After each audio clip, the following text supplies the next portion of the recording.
Alright, we're live, we're live, we're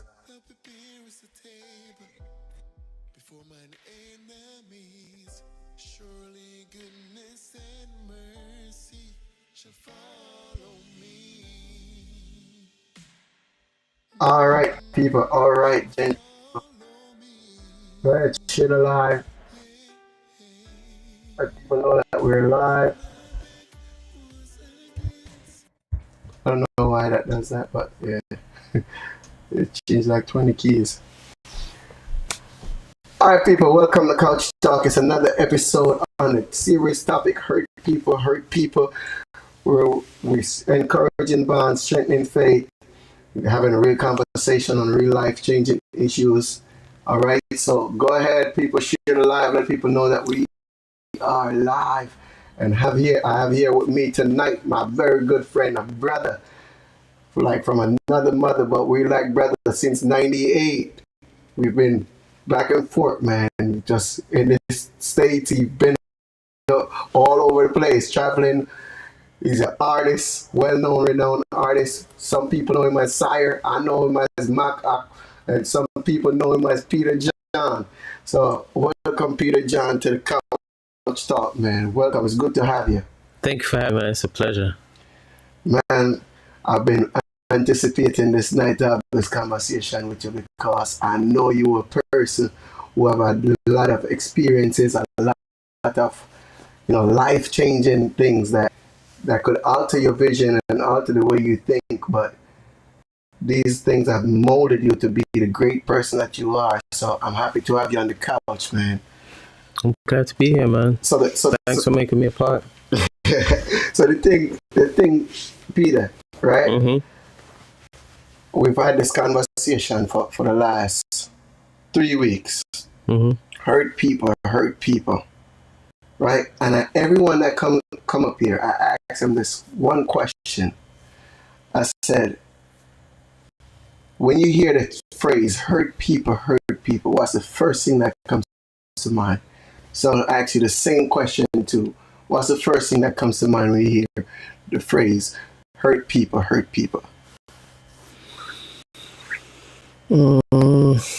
Trauma. That first thing comes, and then it's a domino effect of other thoughts that start bouncing around in my head, but that's the first thing that comes to mind. Trauma. Mm-hmm. What about trauma? The root of it, where is it coming from? Was it taught? Was it experienced? Like just the trauma, where does it come from? Is it normalized? Yeah. Yeah. So trauma. So a lot of people found trauma. Yeah. Right? Traumatic experience, and based off those experiences, they may hurt someone, maybe it's intentional or unintentional. Right. Right? So you think people hurt people, or is that a choice?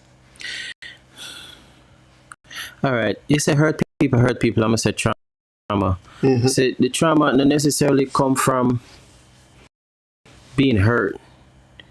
So it's not necessarily hurt people, because the trauma can be generational, where it was introduced, where you have habits that were normalized, and to it being normal in home, because maybe a parent was hurt, or maybe a grandparent was hurt, or a great-grand, and they normalize certain traits and pass it along to their child. So that child might not even know that there's someone hurting someone. So you might think hurt people's like, oh, this somebody that had a bad experience, and they're just taking it out, and a child with a magnifying glass and the sun and just hurting everybody. Not necessarily. Not necessarily. That trauma was probably passed down, and now it's so normal that it's like I've been in, let's say, relationships. Right. intimate relationships where they say it's normal to argue, and I'm like, no, it's not. No, it's not. I'm like, no, it's not. I don't live like that. I can't live like that. But that person wasn't necessarily hurt. That was probably trauma that was passed down because at home, wherever they were nurtured, it was normal to bicker.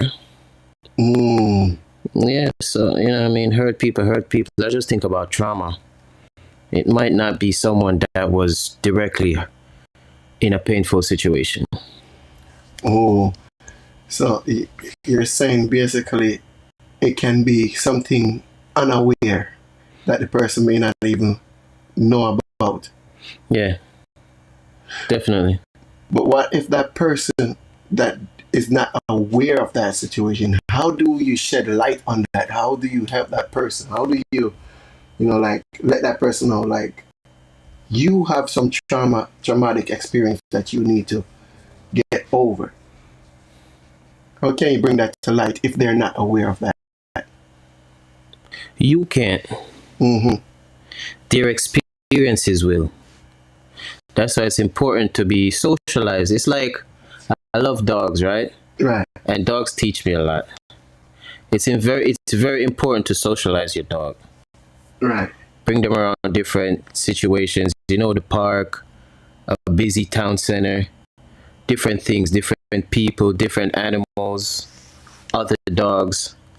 And in having those experiences, that dog become more calm. Right. In their demeanor and their attitude. You go around some dogs and they're jumping around, they're frolic. The dog's not socialized properly. So it's the same thing with people. It's like, go have experiences. You know what I mean? Travel. Leave your state, leave your city, leave your country.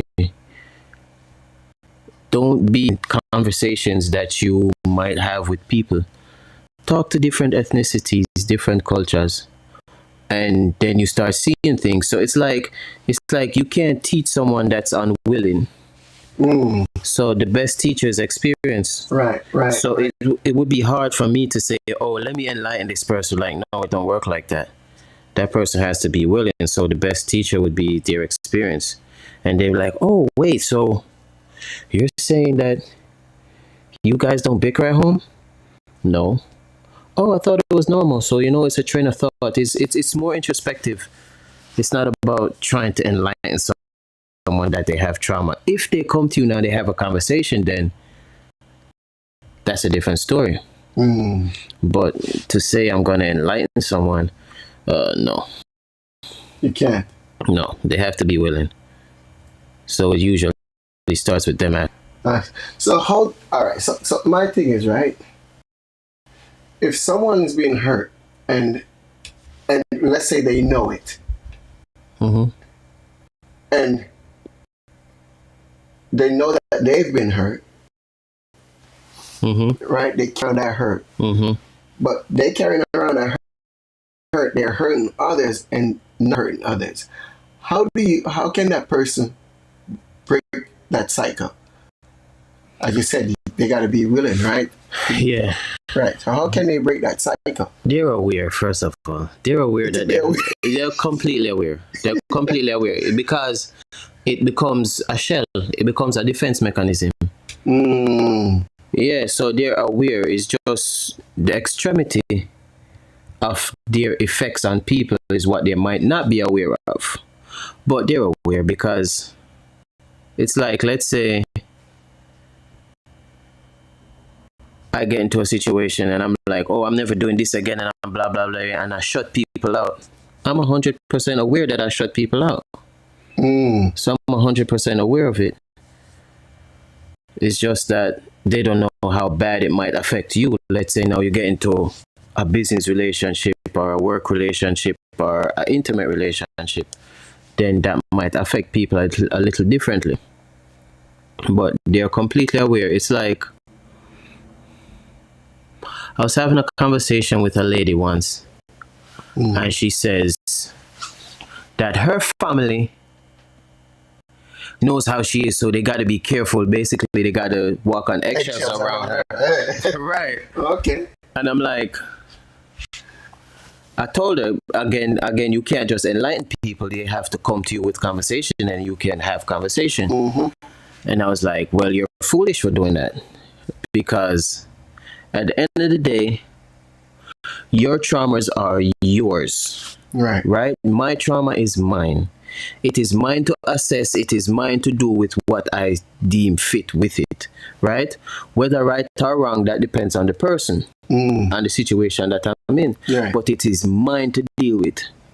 I should not walk into your establishment, your home, whatever it is, business place, whatever it is, and bring all this trauma to throw on you and expect you to conform to it. Not right now. No, you can't do that. You can't do that. No, that's a whole another kettle of fish than what I say. So you break the cycle. How you break the cycle? You say they're aware. Yeah. Obviously they're aware. So if they're aware, how can that person break that cycle if they're aware? Two things come to mind. Acceptance is the first thing. Anybody AA will tell you, or any rehab situation will tell you, say, yo, first thing you have to do is accept there's a problem. And then you move to suit. The best way is for, as a community, and as a community, may I talk about the human race, normalize saying sorry, bro. Because you will be surprised how far saying sorry to someone goes. Like, I've been in situations where years later I've gotten a sorry and it felt so good. It really did, and in that moment I forgave. But I couldn't forgive before that. It's not the sorry, it is the accountability. I couldn't forgive that accountability was acknowledged. Normalize saying sorry, guys. So you say forgiveness now becomes easier when a person acknowledges that they've done wrong. No, and breaking the cycle becomes easier when you receive accountability on the other person's part, when you are sorry. Because no, I don't want because you held yourself accountable and came to me and apologized. So you have just broken the cycle for me. Because I was the hurt person. You was the hurt one. And because you held yourself accountable, you said sorry and you apologized to me. No, I am no longer a hurt person that potentially will hurt somebody. Yes. Right. So normalizing sorry can break the cycle. You hear that, people? Listen, guys, go ahead, share the live. Let people know that we're live. Couch Talk. I'm here with my very good friend, Peter John. We're continuing the conversation on hurt people. Very thoughtful, thought-provoking. And I hope you guys are sharing the live. Let's go. We're talking Couch Talk. Right? So, on the thing about forgiveness now, because that's big, right? For me, some people say they forgive easily, and they just forget things, right? Some people hold on to things, right, and when they get an apology, they can move on. Some people, no matter how much you apologize, they say they're done with that person because it don't matter what. They already hurt me that way. I'm not giving them a second chance. So do you think when after somebody hurt you very bad, they could get a second chance? They deserve a second chance? It's not about a second chance and the person deserving it. It's about me. It's about me letting go of it and not being that hurt person anymore. You see what I'm saying? Right. And usually when people say, no, sir, I'll never forgive you, it's not because they don't want to, it's usually because they don't believe you. Because they feel like it's just words. It's not. There's no action behind it. There's no truth behind it. There's no emotion behind it. It's just to rectify the situation in the moment. So there's no sincerity. That's the real problem when you hear someone says that, in my opinion. It's like there's no sincerity. So it's the sincerity behind the apology that makes a difference. Yes, be true. Just be true. And a lot of people, that's hard for them. So, you know what I mean? The cycle won't get broken by that person. Like, that person is not going to help you get over it. So go get over it somewhere else. What are your views on, let's see, church? Because a lot of hurt happen in church to different individuals. And most of those hurts happen because a person is in the place of maybe authority, that others view them in a place of authority. Handle a situation where let's say you're in a church and somebody hurt you. How would you handle that situation? I'm going to give you an example. Somebody says something towards you and it pertains to you. And the person never pull you aside and say anything to you, but you felt like, how would you handle that situation? My first thought would be, is this person worth the conversation? Because not a lot of people can have a conversation. Because a conversation, by definition, is an exchange. It's not a debate. True. It's not an agreement nor a disagreement. So that term, agree to disagree, I hate it. Like, what do you mean? We're not trying to agree nor disagree. We're just exchanging perspectives on one matter or not, our circumstance. Like, this is how I view it, and this is how you view it. It's an exchange. A lot of people are incapable of that. So that would be my first thought. Is this person capable of a conversation, an exchange, where they can allow me to be heard and I allow them to be heard? Full stop. No agreeing, no disagreeing, no feelings, nothing behind it. Just an exchange by definition of the conversation of words, right? If I don't think the person is, based on my experience with them, then I just let it go. I don't even think about it, because, you know what I mean, they're not worth it. They're not worth my time. They're not worth the effort. Thank you for not asking me or having me or influencing me to talk to you. Thank you.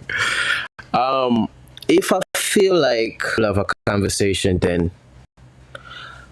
as a man, right, and not just as a man, but as a respectful human being,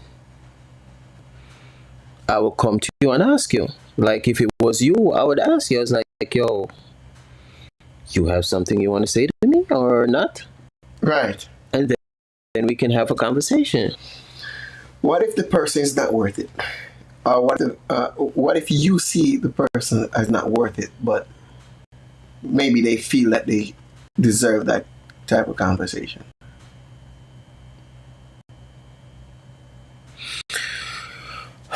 Well, one, I wouldn't know if them feel like them deserve it. And Two, I would allow them to prove me wrong. All right, I would have the conversation, and based on how the conversation is going, then I'd be like, thank you. You can't have a conversation, I'm out. You can have a conversation, then it's a win-win. Yeah. So what? All right. So let's talk about cultural differences now, and cultural impacts. What role do you think culture plays on the topic of people being hurt? Do you think culture contributes to the way that we interact with each other? Because some things people may take personal, let's say, as Jamaicans, some things we may deem as disrespect, right? Or some things as respect. And a person, let's say your name, growing up, you walk into school, Mr. So Yard, you gotta say morning, Mr. So and so. You understand? But here, when you come to America, cultural differences, right? And this is just country differences. This is not, we're not even talking about the race yet. We're just talking about Region. demographics, region. Yeah. Right? It's not normalized for people to say good morning. So when when I just came to this country, right, I'm walking to school and I'm telling everybody good morning because it's something I'm used to. And I see people walking sideways like, no, that one they're crazy. Yeah. He's saying good morning to everybody. What, he crazy? And I learned real quick in the span of a week, like, look, you can't say good morning in America. Right? So our culture, as I would say, some people would deem that as disrespect. You walk past them now. And if you don't tell them morning, it hurt them. And may have you off a certain way. They don't want to talk to you or deal with you because they're going to say you have no manners. Right? And by them doing so now, it's hurting maybe you as an individual. Me personally, I could care less. But let's say for somebody else, they're not dealing with that person because maybe that person may not tell them good morning and that person was unaware. How do you deal with that type of situation? I don't. What can you do? You see, the first thing you have to accept, you have to allow people to be themselves. And because what are you going to do? That's tiring, man. I'm tired even thinking about it. Like, imagine trying to convince everybody. Like, oh no, this is what I was doing. Oh no, this is no, don't be. Oh no. Like, no, you have to allow people to be themselves. Like, as Miss says, like, you were a part of that experience, and as they have more experiences, then these experiences teach them or give them enlightenment, which is what we said at the top of the program, right? Right. Whereas, like, these experiences is what really do it. It's not me as an individual that do it. It's like you have to allow people to be themselves and have experiences. Because remember, maturity is a thing too. And difference from maturity, intelligence is a different thing too. Because intelligence dictates your approach. Right. As the man says, it's like, me personally, it's like, you can have a conversation with me. I don't need to have the experience. You know what I'm saying? The fool learn from getting burned, while the wise learn from seeing you burn. Right. Yeah, it's like, I don't need to have the experience. You can come tell me and I'll learn from watching, hearing, seeing. You know what I mean? I don't have to go through the experience. So the level of intelligence should be factored in the situation also. Where is the person receptive or not? How does this person approach certain situations? Even the situation they talk about church a while ago, where it's like, my intelligence would say this is how I should approach it. I shouldn't see something and overlook it and allow it to potentially fester. If I see something that might be, there might not be, but intelligence tell me, say, address it so we can situation, if it is even a situation. So you can't really force people, brother. Force people, and you have to keep that in mind. You have to allow people to be themselves. Be themselves. Yeah. People, number one, allow people to be themselves. So we're talking about conformity then, right? Mm-hmm. We're not going to go to conformity yet. Let me ask you this question first. Mm-hmm. I know the answer, but I'm going to ask you, just for the audience. Mm-hmm.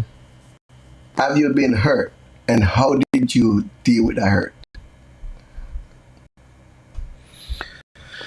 Oh man, too much time. Too much time. How me deal with it? Again, we speak about intelligence divine. Yeah. I feel like you're born with it. As I say, consider intelligence to be approach. How you approach anything, how you approach your homework, or you approach anything you do. That's how me mark as intelligence, right? It's how you approach these things. And in approaching these things, you gain knowledge and understanding of whatever the task, subject is. So, how did I deal with being hurt? My morals and values is my compass through life. So however my morals say I must deal with it, I saw me deal with it. Like in situations where a circle of friends and one friend might say to me, say, yo, so the other friend I say such and such about you and I slander your name. My morals say, don't have no conversation with the third party. Right. So when the third party comes to me and tell me something where slander about you, that somebody else has spread, I'm like, yo, listen. If somebody else has something said to me, they will say it. But you, being third party, can't tell me about it. Because it's useless to me. Meaning, this conversation we're going to have with the third party, it's completely useless to me. Like, how it going to solve my problem with the other person? This not do nothing for me. No. It not do a thing for me. Nothing it not do for me. So, my approach to that situation would be, or in that situation was, you can't tell me anything about anybody else. If someone has something to say to me, they will. If they don't, again, thank you. Thank you, because now I don't have to have the conversation with anybody. Yeah. I could just go on about my life, and that's what my moral said I should do. You see what I'm saying? I think that's a good approach, though. Well, reason why I think that, I know that's a good approach. It's biblical too, because the Bible says, look, if you know that your brother have an art against you, go talk to the person, right? Mm-hmm. And like if they don't want to hear you, you bring them in front of somebody else, which would not then be the third party, I guess. Mm-hmm. But me personally, if I talk to you once and you feel like you don't need to listen to me about what I'm venting to you about, I'm going to leave you to be yourself. But just know that I tell you where I stand. You understand? So now, if you continue displaying the same behavior that I already spoke to you about, now I have to adjust so I don't get hurt. Because I already tell you that, okay, you did that, and that affect me a certain way. But turn the other cheek. Yeah. I'm not talk my cheek neither. But just turn around and walk with me. Yeah, man, turn the other cheek. Yeah, man, turn the other cheek. Really, because I have to allow you to be who you are. And you are displaying to me that you're not in a place where you can converse.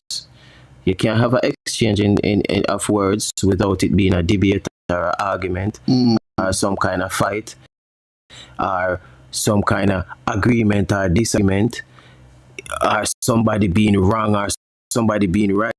You can't just have an exchange then. And if I can't speak to you, what else do we have? Because at the end of the day, all we have is communication. That's all we have. From communication come understanding. You see what I'm saying? And how can I be around you if I don't understand who you are and know who you are? So I turn the other cheek. I just walk away. I'm like, okay. Yeah, let's make people be themselves, brother. So yeah. So okay. Mm-hmm. We talk about culture, right? Mm-hmm. Talk about culture.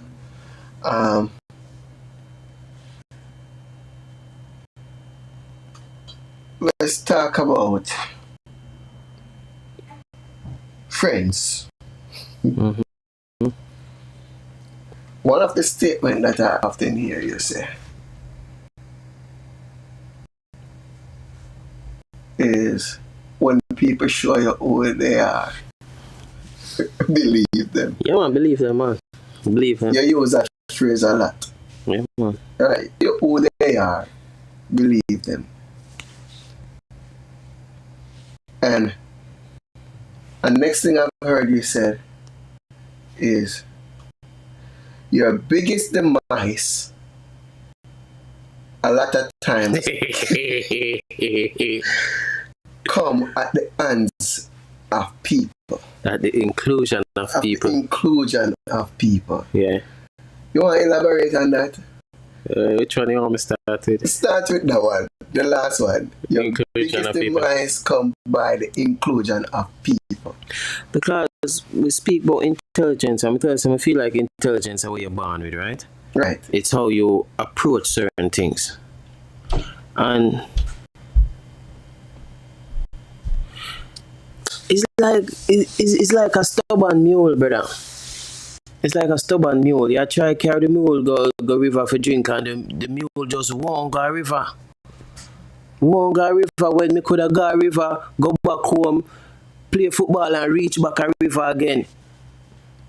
But me I try carry the river, you go the mule go river go drink. Like, yo, I better me left it. I better me sell a donkey, brother. I better me sell a donkey.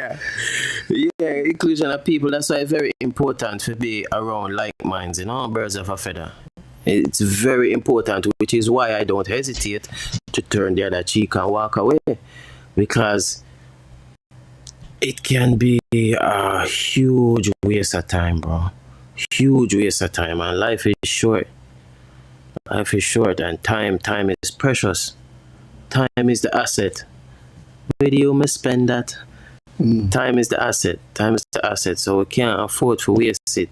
So, there are some people, and just as you ask, how can you encourage this person to break a certain cycle, or let go of the trauma or whatever they might carry? You can't make them do it. I'm saying? My demise is at the inclusion of people a lot of times, because you can't make somebody be on the same page as you. So when I try to include people in certain things, it's like they're just not cut from that cloth. Like, they don't see we don't have the same morals. It is very important for know your morals and values and have an understanding of what these people that you call close associates, friends, families, husband and wife, very important. You need to know their morals and values, and they don't have to spell it out to you. Just listen to them. Yeah. Just listen when they talk. And because I'm telling about me, I'm saying no for judge people. I lie. I'm very judgmental, but you would never know it. You would never know it. You say, you use their conversation to judge. I listen. You listen. I listen keenly. So when I hear something that is outside of my moral compass, I pull away. I'm like, okay, cool. You don't have to say it anymore. I hear you. And the good thing about it is, they were trying not to say it, so they don't know that I heard it. So they're still saying it. I try not to say it. Right. So I'm like, okay, cool. It's very important, man. So that's why I'm saying my demise was often at the inclusion of people, because I didn't understand this until afterwards. It's like, because I thought that love begot love. Hey. Completely wrong. Hey. So in many situations it's true. In many situations that's true, where you have to lead by example. Mm-hmm. Yeah, and that's how you get people on board sometimes. but very less than often. So that's the way that term they mean. That's why I say that. And what was the first one? The first one was when people show you who they are, believe them. Yeah, so it ties back in. Yeah, it ties back in. It ties back in because you see the red flags. You see the red flags. You know. Me know. In past relationships, there's many red flags that pop up and I go, I'm not going to get along with this person. But then I overlook it. And I'm like, no, come on, man. You can't give up like this. Like, you know what I mean? Mm-hmm. You love stronger than that. And I do. Just keep going. And I'm like, oh, man. And then in the end, it's always, man, I wish I would have listened the first time to myself. Because you showed me who you were. A long time ago, and I should have accepted. I remember once I was talking to a lady, and I forgot what the subject was. And I said to her, you don't want to know what works? And she looked me dead in my face and said, no. And she said, no. I just want to live and die. What? And I was like, go ahead and live your life. We are not the same. Thank you. She told me who she was. She was, right. But again, she didn't feel like she was telling me anything wrong. And she didn't tell me anything wrong. You just not lying. I love it. I love information. Give it to me. Which is why I try to master conversation. Given information. So I'll be able to receive it and exchange it. So when someone tells you who they are, believe them, bro. Don't think I did not think she was lying, and I believed her. When people tell you who them be, believe them, man. Believe them. Yeah. And a lot of times, if we really and truly pay attention, because the Bible even talk about that too. It say, out of the abundance the mouth speaks. Mm-hmm. Understand? So there are times they try diplomatically correct and think they are so knowledgeable. Sometimes they try to use intelligence, as per se, to communicate, because they can multiply some words and it can fly some people's head, right? But if a person like you will sit down and we can assess and analyze everything that's coming out their mouth, right? Oftentimes gonna get intimidated by you. Why you're not talking? Why you're so quiet? Yeah, people don't like that about me. I don't know why. They don't like it that I'm quiet. I'm like, okay. But people that don't like that about me, it tells me who you are. It tells me who you are because I like to observe. I like to sit and listen. And also, I'm an introvert. A lot of people come around me, they'll never know that because, I like to just fly. I like be myself. No, you carry yourself. You just carry yourself well. That's that. So I don't look like it, but I like to just sit and listen. I like to observe. I told you I like information, so I listen. I listen a lot, more than I talk. Being here now, I can't remember the last time I spoke so much. But anyway. But when we talk forever. Yeah, exactly. So talk forever. Yeah. Because chances are, man, we're too much of alike. Some people that you are alike, it's easy to have conversation around those people. Now, what my problem is, though, with myself, I feel like I share too much. feel like I overshare.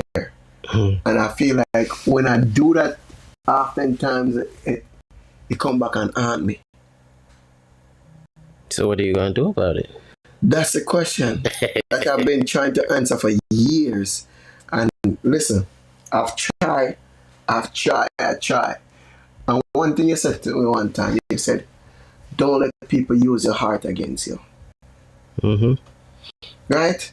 And I get it. I get it, you know. I get it. Mm-hmm. But sometimes you feel like, man, it's so built in you Mm-hmm. that you feel like, okay, this person hurt me.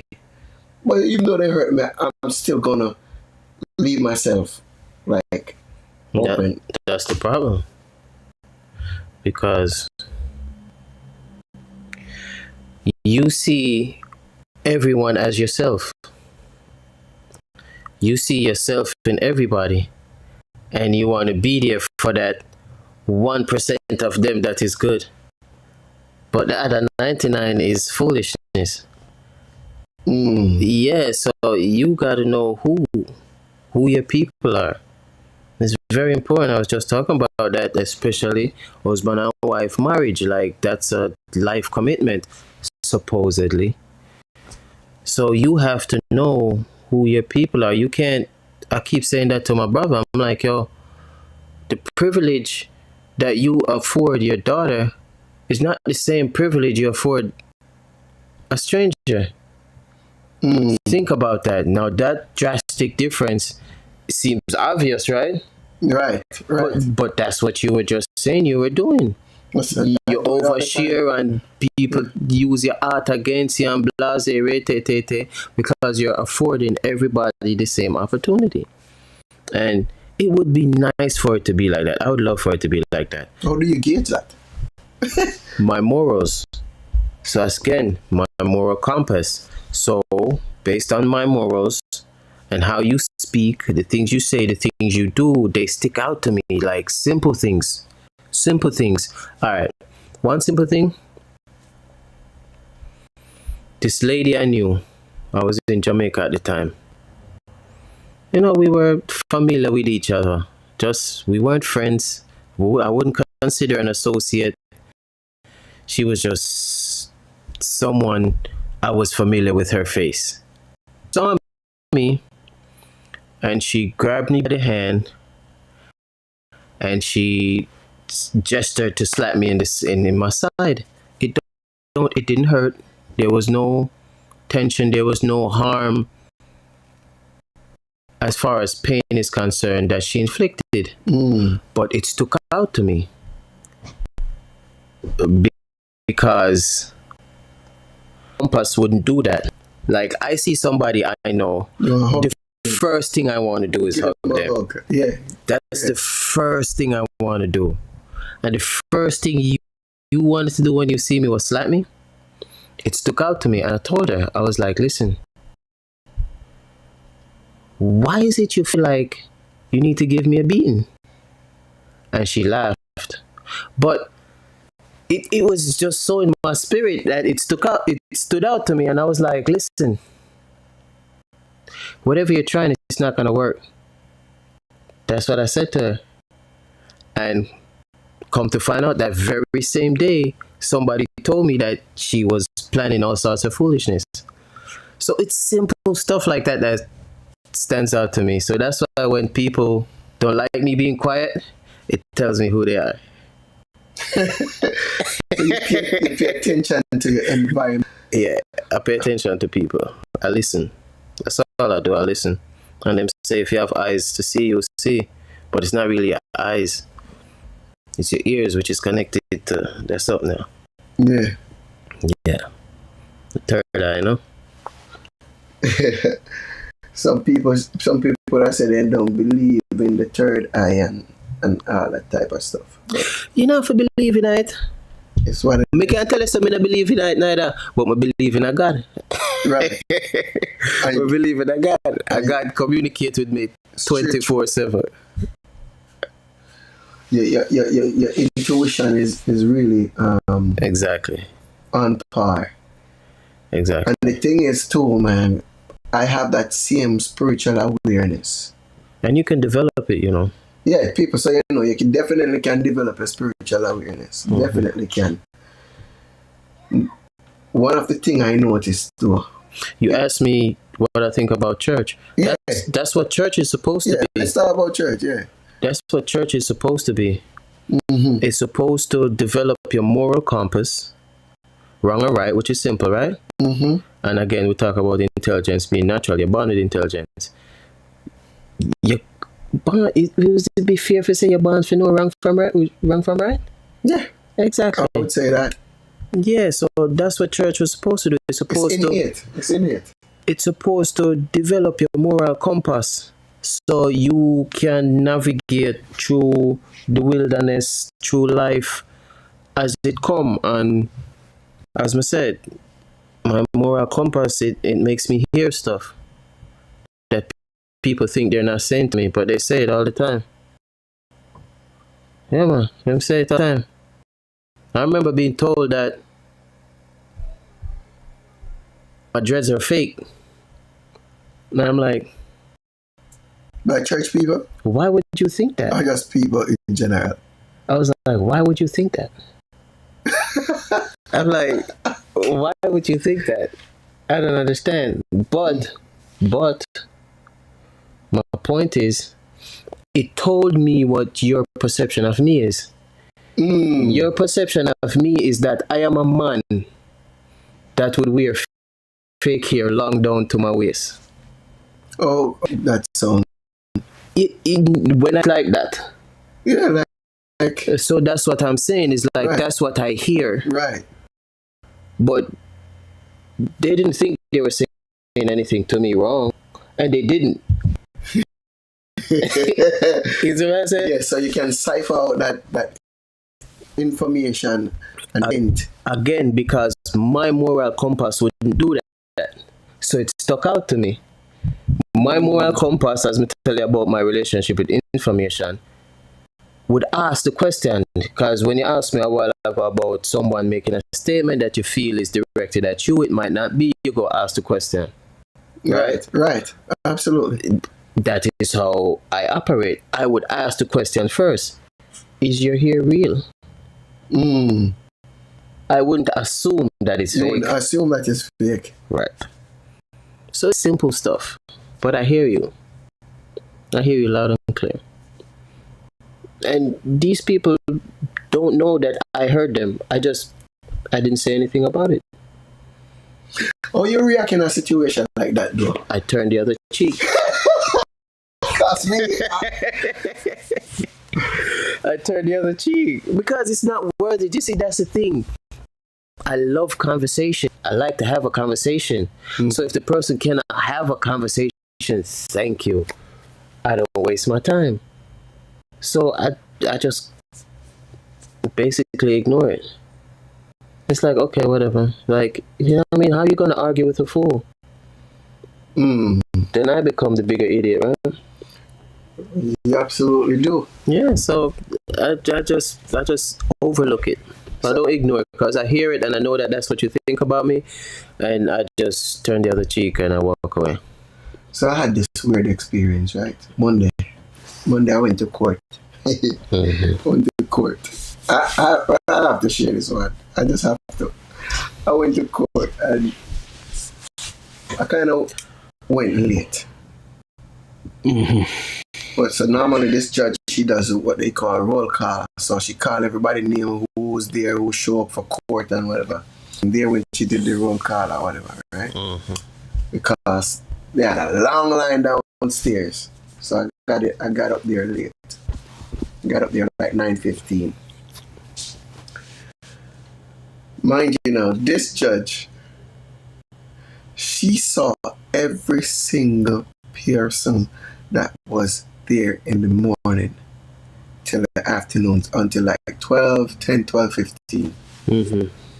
She left me alone in the courtroom.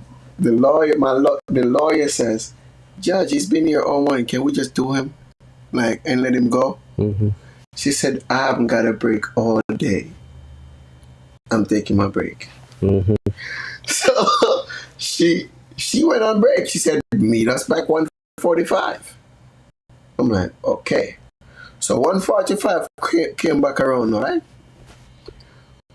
What you think I'm expecting? That 1:45 is going to be me to go up first because I was the only one left before she closed out. We came back 1:45. She saw every other persons that came to court for that time and leave me for last. Yep.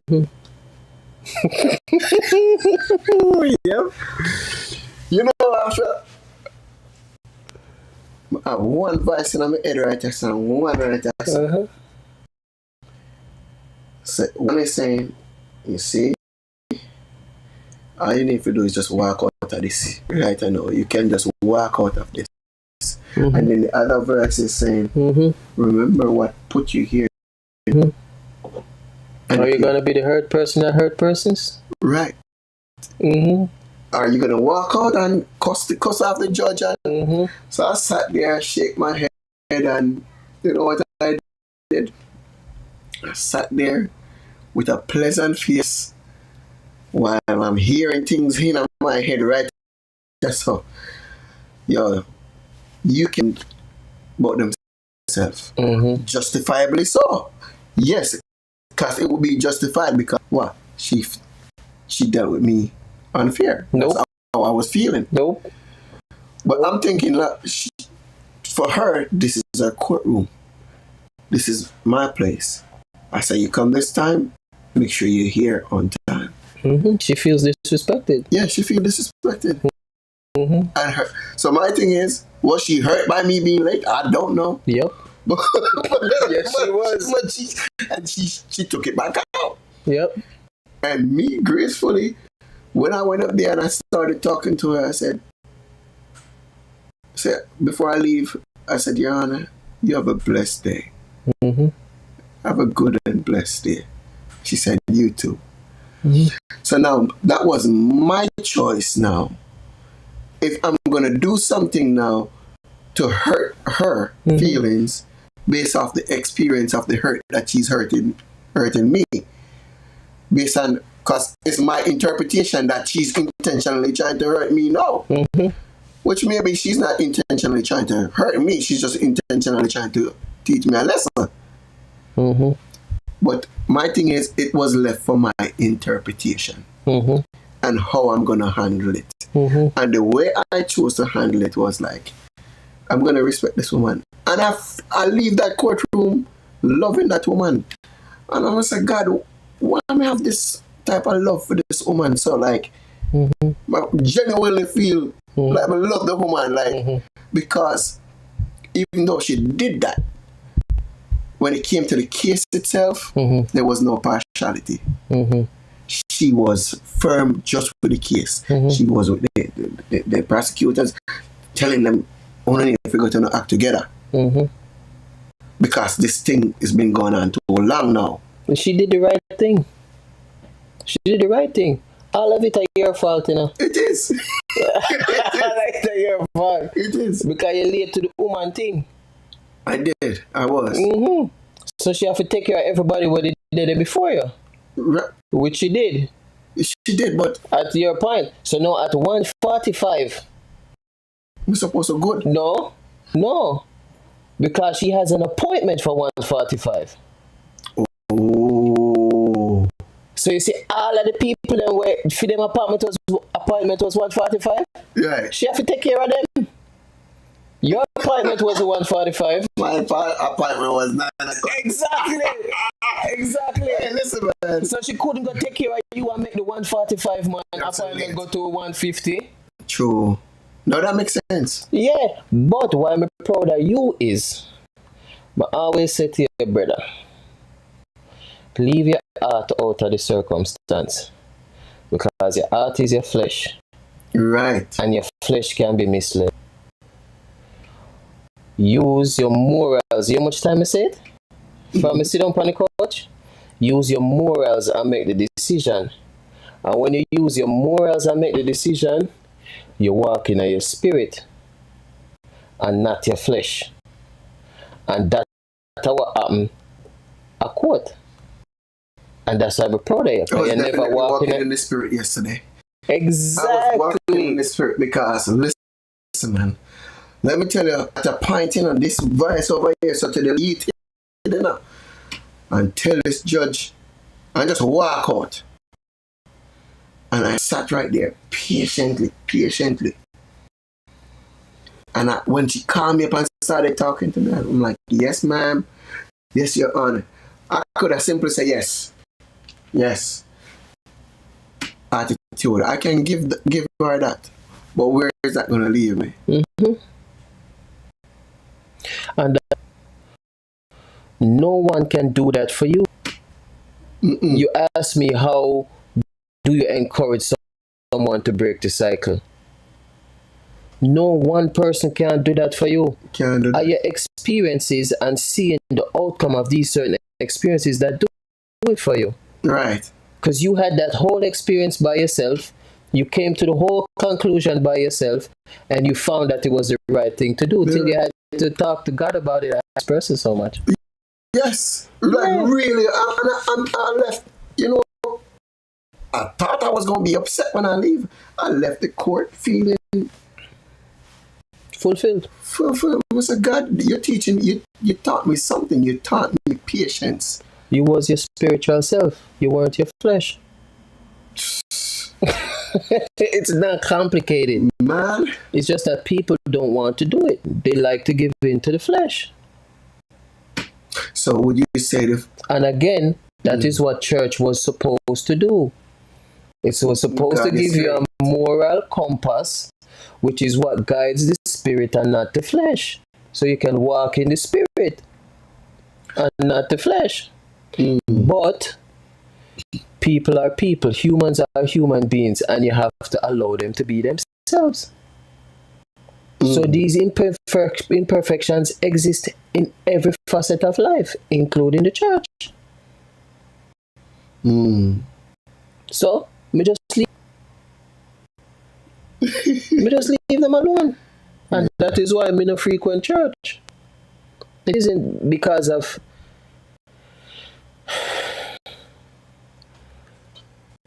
it is because people are extremely judgmental, right? But judgmental without a cause. The cause is usually them eyes. That's bad. Because me tell you, say, me very judgmental. Right. But me judge your morals. Exactly. Me judge your morals. Right. I'm listening to what you're saying. I'm hearing what you're saying. I'm seeing what you're doing. I don't move like that. We're not the same. I don't feel like I'm better. I just know that we're not the same. So I leave you over here. I turn the other cheek. That's it. Exactly. Walk away. I believe so. I have that issue with my family. Things I may say might be offensive, or might be offensive, but for that, very acceptable. It's very acceptable. I think that was for earlier. Yeah, about the culture. The culture. Yeah, but it's very important to allow people to be themselves, without judgment. Allow them to be themselves. So, do you think our culture itself, right, Jamaican culture? I know and I know you go to church, but you're not subscribed to any church. You're not religious in that sense. You just deal with God. You're very spiritual.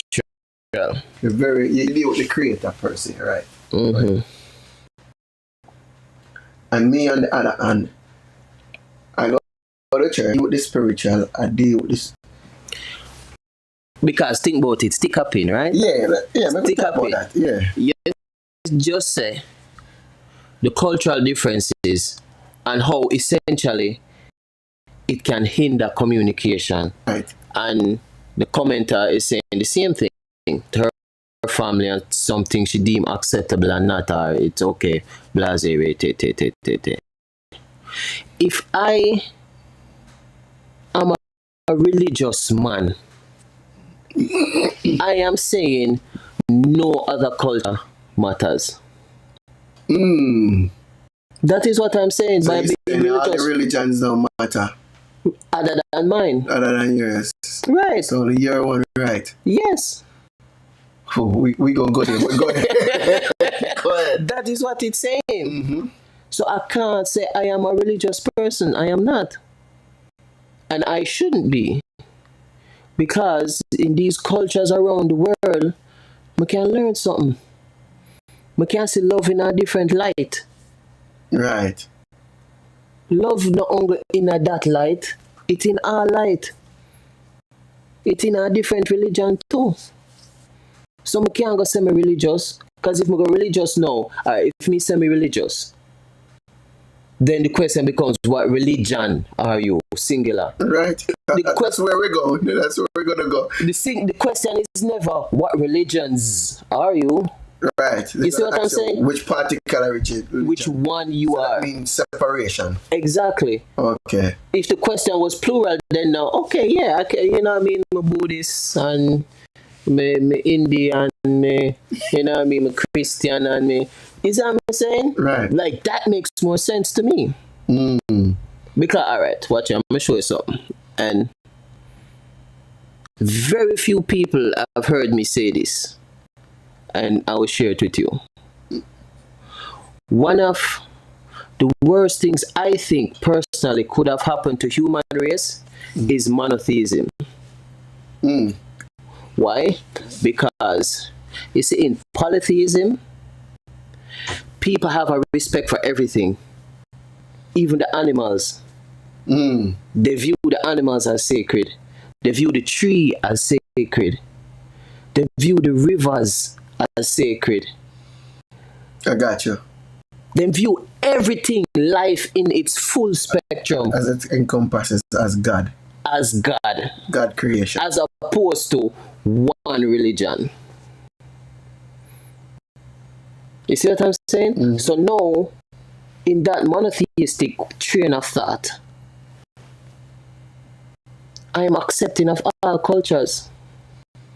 So now there is no communication barrier. There is no my way is right and your way is wrong.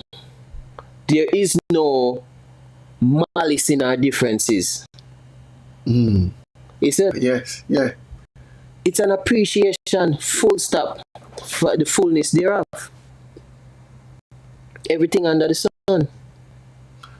So you see the good in everyone through the lens of, you would say through the lens of God then, as opposed to the lens of a religion.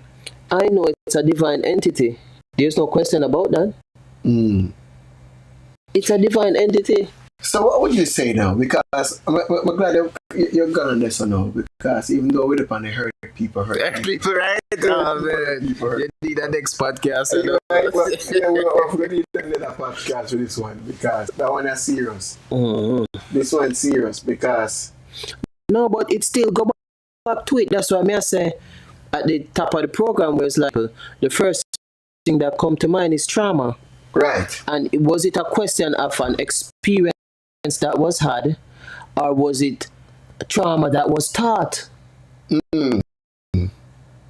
So a lot of these things are trauma too, because you grew up as Christian, so you can't be nothing else but Christian. So now you carry the trauma. You see what I'm saying? Right. The divide will come with it. You carry it while you perpetuate it. You never experience it. It was given to you, and you perpetuate it. It's because a man of lacks. So earth people are earth people. So you feel like people have been hurting you based on... Me just talk about life in general. In general. So, Yeah. so talk this, because some people might see your locks. The first thing them see, a lot of them going to see is your locks. Let's say you go around certain set of people. The first thing they going to see is your locks. What would you say about them people? What would I say to them? Yeah, the first thing they might go see they might say is your locks. So like when me see you, when I say, Marco, you look like Jesus. You see the difference? But some people that say, man, why your ear so long? People are weird. I remember the day at Jamaica, I was at the airport. I was outside of the airport waiting for a family member's arrival. and there was this family there, mother and daughter, and there was next to me. And just like you gave the example about good morning, Mm-hmm. I was being myself. And I said, hi, hello, good day. That's all I said. I didn't say anything else. Mother's skin catch a fire. So immediately I was like, ooh, she's a Bible thumping Christian. Because and I was right. She turned to me and she was like, what you mean? What you mean? What you mean? What kind of God you serve? That's what she said to me. And I looked at her and I said, the creator of heaven and earth. And the doctor looked at me and she smiled. And then she turned around and she looked at her mother. And her mother didn't say a word. That was the end of it. What else Exactly. can she still say? Exactly. And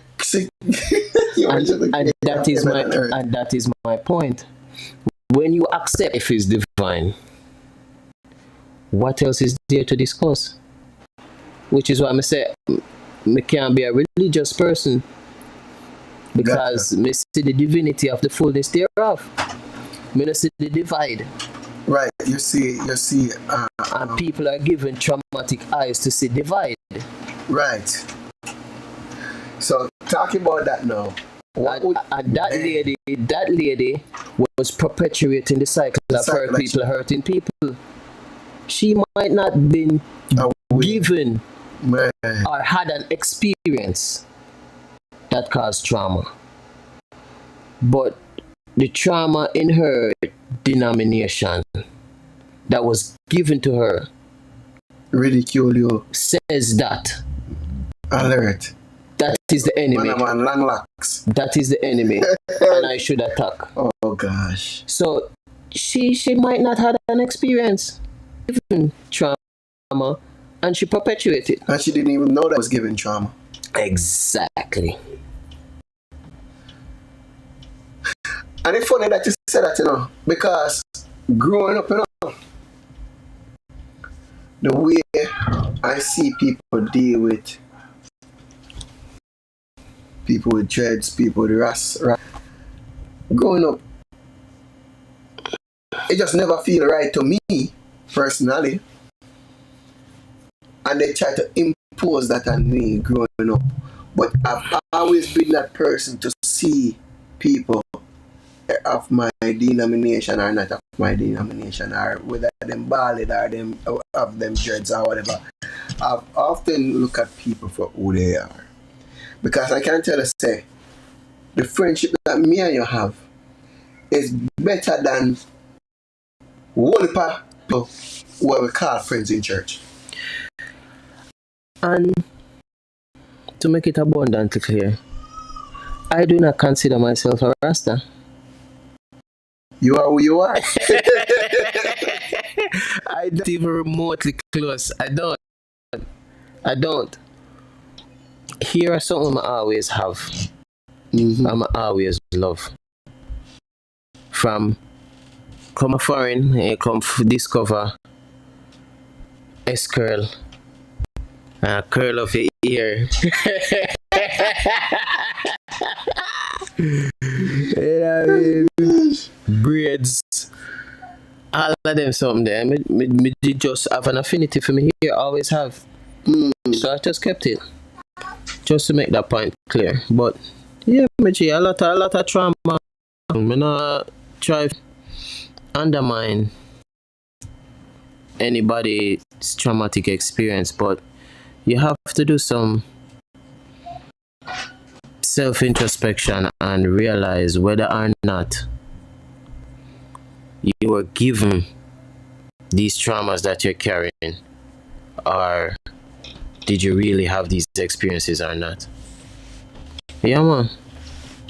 So within even the confines of the church, right? Because you know what I do. I do these things where I try to unite the body of Christ per se, right? And even within that, there's so much different views and perspective within, let's say, Christianity itself. Yeah, that's the name of each denomination. The denominations. You have, you have Protestant, What kind of Christian are you? Now you tell somebody, oh, you're Jehovah's Witness.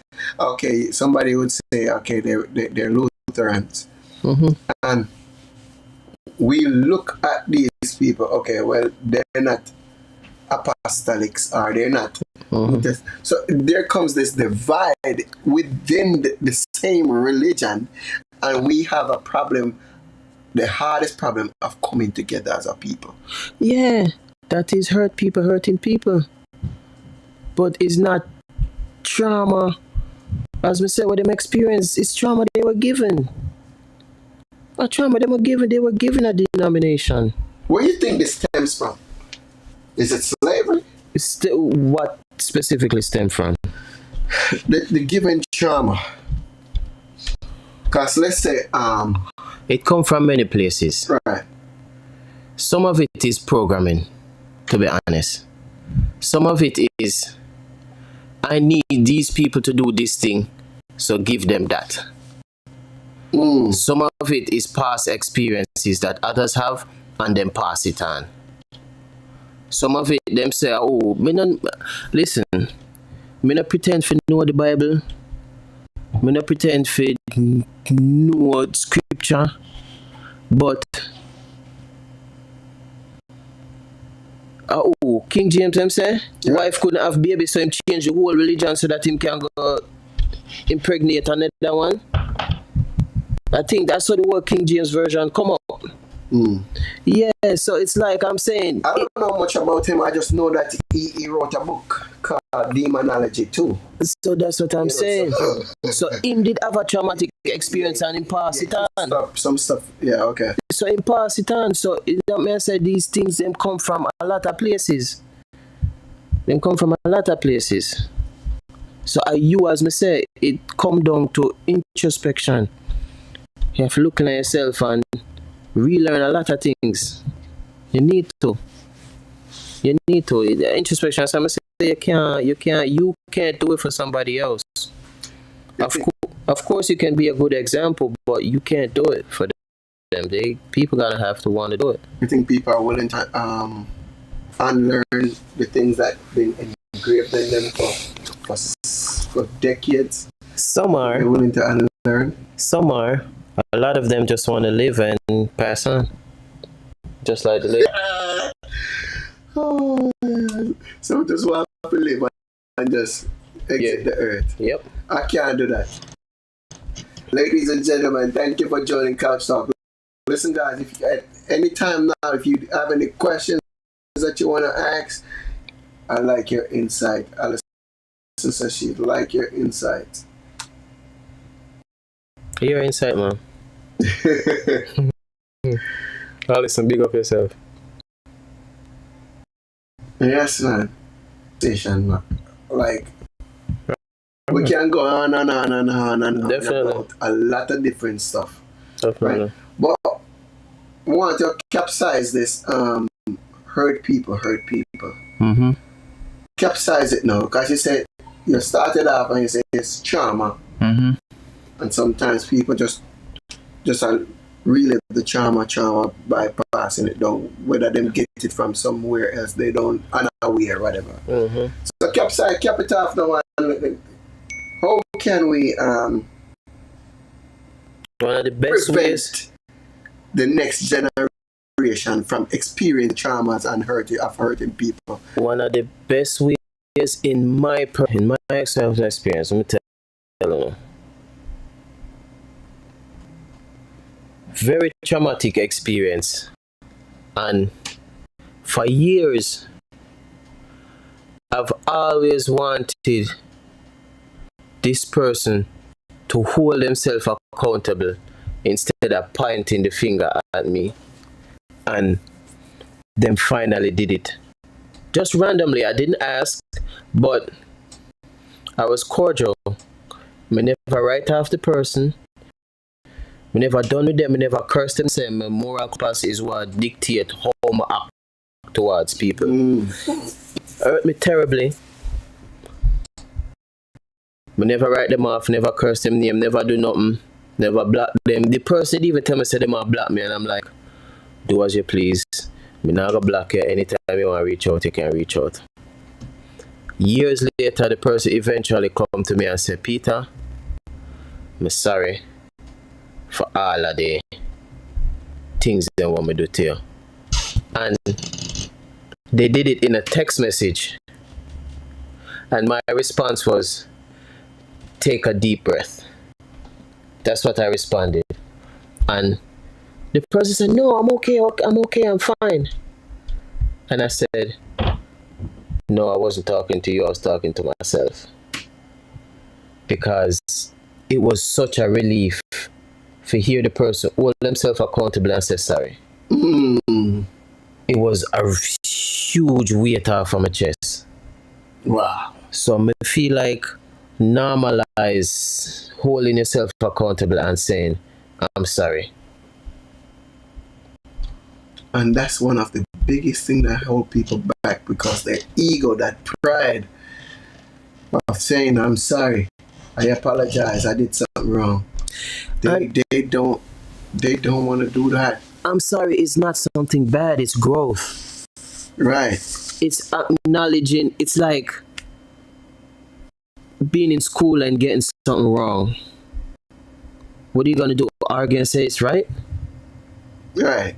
That's literally a metaphor for what we do, let's say, in relationships. You get something wrong, you know you're wrong, but you have to argue and say it right? Like, how does that make sense? That makes no sense. So that's what I'm going to say. It's not some saying sorry, it's not something bad, it's growth. It's acknowledging that I got this question wrong. Now, how do I get it right? Right. It's growth. So I think that holding yourself accountable, saying sorry, goes a long way. And then people believe you. And then you hear less people saying, no, Sam, I'm done with them, I can't forgive them. Because now they will believe you and they may have a sense in what you're saying to them. So I feel like normalize saying sorry, normalize apologizing, normalize holding yourself accountable. And you will have less hurt people or hurt people. True. Yeah, man. Alright, Jackie Love, with guys on TikTok, just following and listening. I hope you got a conversation on hurt people.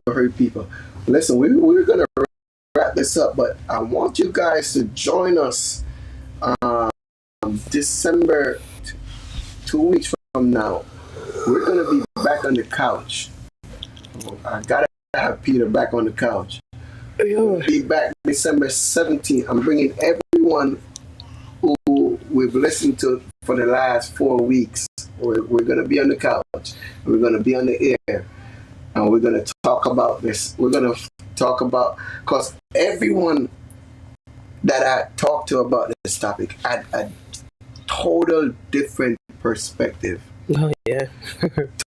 Total different perspective. I talked to one of my son friend, and he had a total different experience. What he said to me is like, what if you're hurting because somebody hurt the person that you care about? That's dope.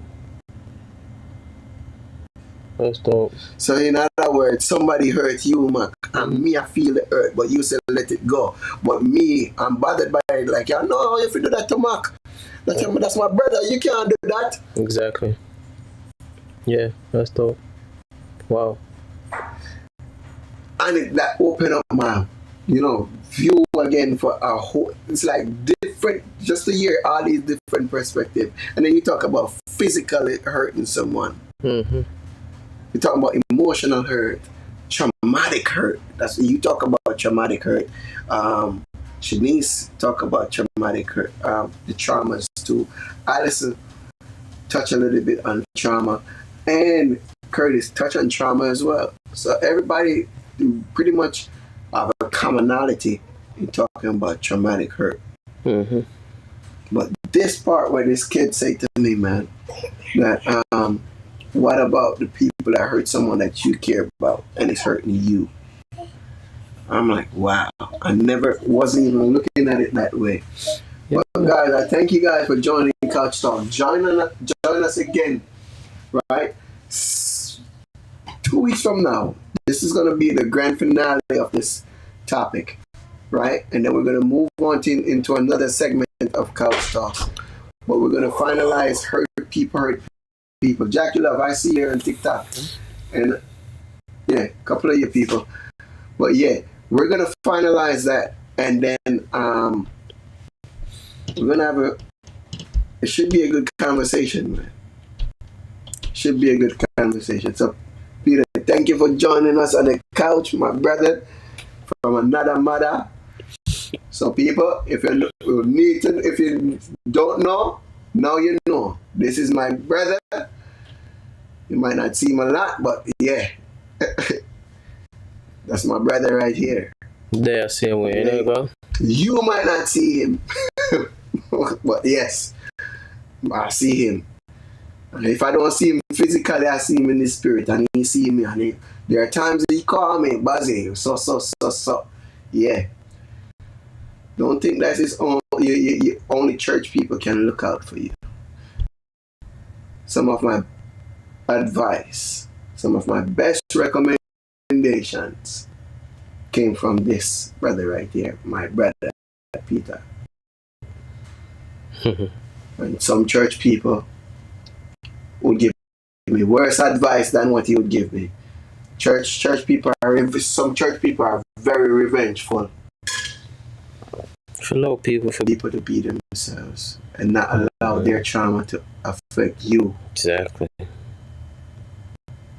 So thank you guys for joining.